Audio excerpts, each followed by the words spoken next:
کتے کو روتا دیکھنا دولت آنے کی علامت ہے۔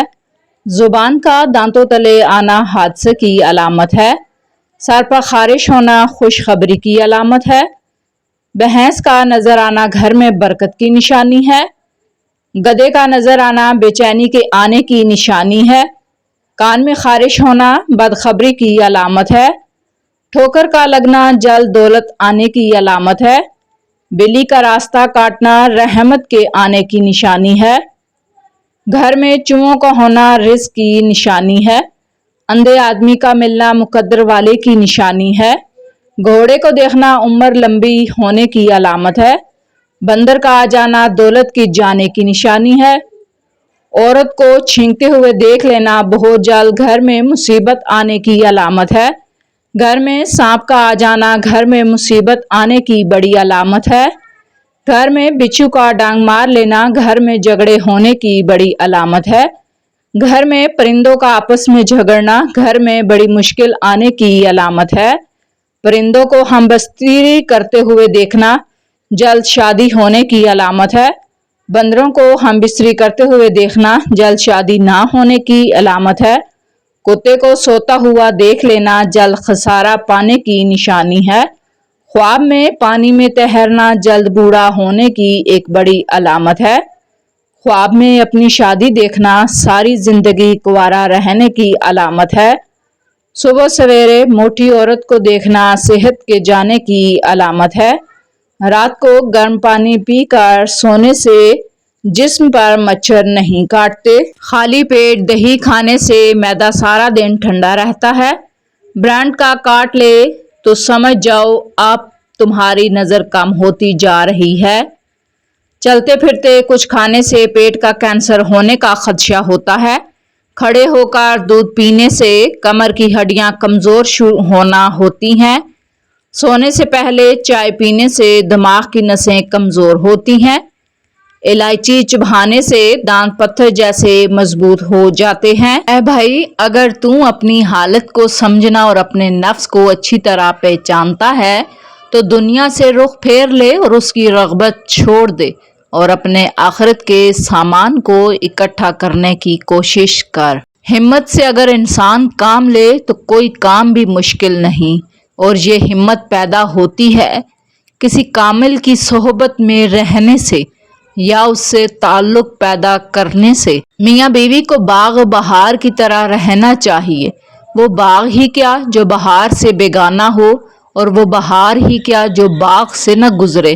یہ اس کے دم سے، وہ اس کی وجہ سے ہے۔ فطرت انسان کے سوا تمام جانداروں میں ایسی اہندی اور شدید خواہش پیدا کر دیتی ہے کہ وہ مقرر وقت اور موسم میں وہی کچھ کرتے ہیں جو ان کے لیے کرنا ضروری ہے۔ رحمت کے سامنے گناہ کا ذکر نہ کرو، گناہ پر تکرار بدبختی ہے۔ گناہ جو ہے وہ دعا سے دور لے جاتا ہے اور اللہ کے پاس عبادت نہیں لے جاتی بلکہ اس کا فضل اور کرم لے جاتا ہے۔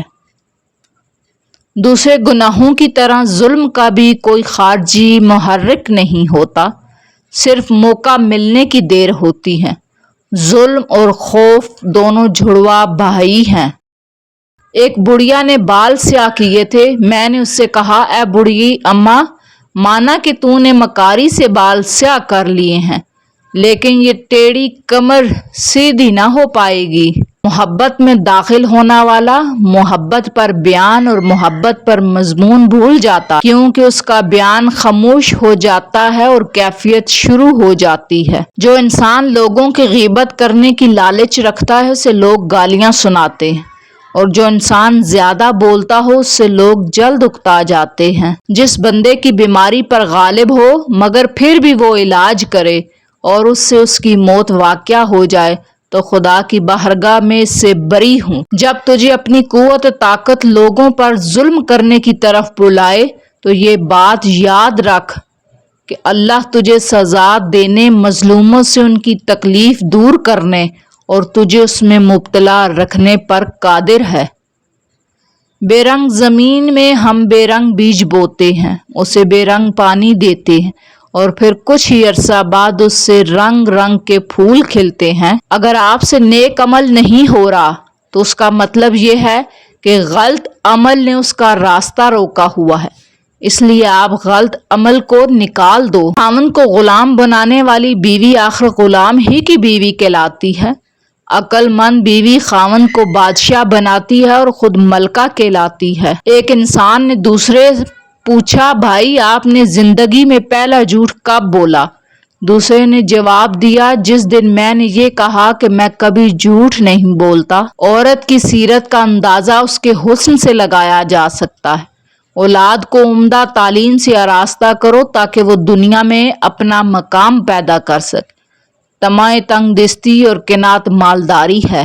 آدمی میں یہ 5 خصال قوی ہیں: علماء میں بدکاری، حکماء میں لالچ، دولت مندوں میں بخل، عورتوں میں بے شرمی اور بوڑھوں میں زنا کی عادت۔ کتنا حسین ہے وہ تخیل جو تنہائیوں کا احساس مٹا دے۔ محبت مرد کی زندگی ایک واقعہ جبکہ عورت کی زندگی کی پوری کہانی ہوتی ہے۔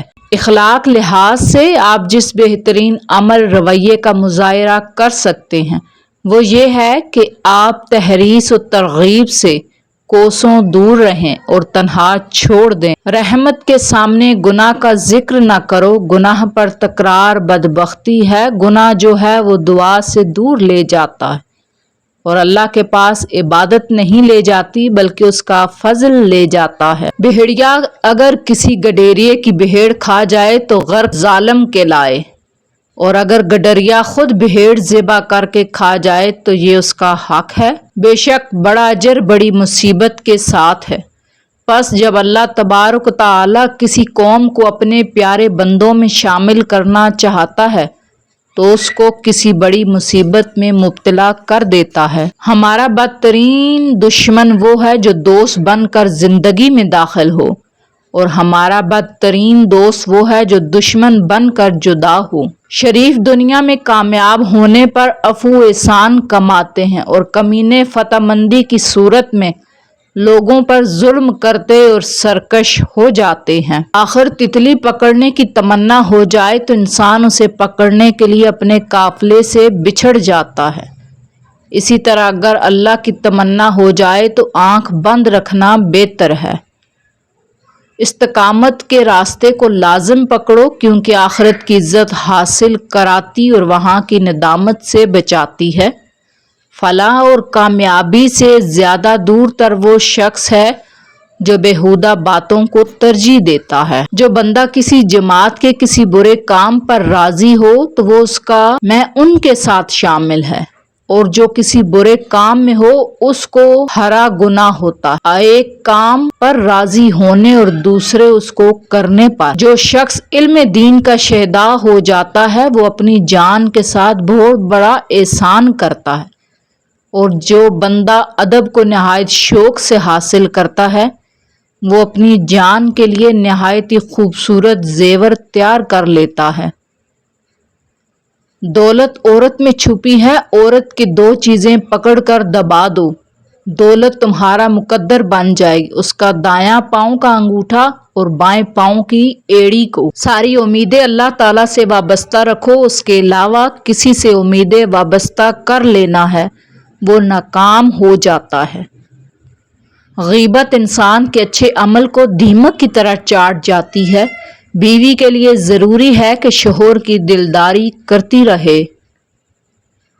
سب سے بڑی بے وقوفی اور جہالت یہ ہے کہ آدمی محتاج ہو کر اکڑ دکھلائے، اور سب سے بڑی دولت مندی یہ ہے کہ آدمی دولت مند ہو کر بھی خود کو سادہ مزاج رکھے۔